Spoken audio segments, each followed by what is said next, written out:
Hello, this is Isaac Lawhon. I'm going to be reading an excerpt from my book, Living the Christian Life, Daily Devotions from Isaac Lawhon, available on Amazon.com. And here we go. I'm going to be reading from the March 21st devotion.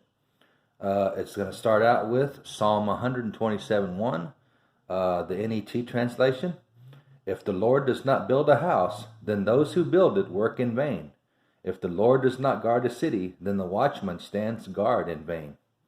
One of our founders, James Wilson, clearly stated the biblical influence on America's laws.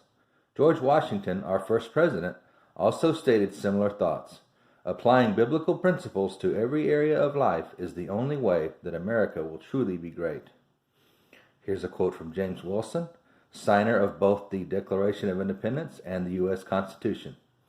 Human law must rest its authority ultimately upon the authority of that law which is divine. Far from being rivals or enemies, religion and law are twin sisters, friends, and mutual assistants. Indeed, these two sciences run into each other. And then here's a quote from George Washington, our first president.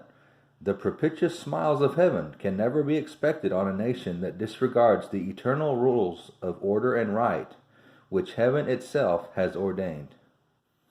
So, we need to return to our founding philosophy, and that's clearly our founders stated that it was based on Christian principles, our laws, and so that's something that we need to go back to in America and become a great nation. And so that's what we need to do again.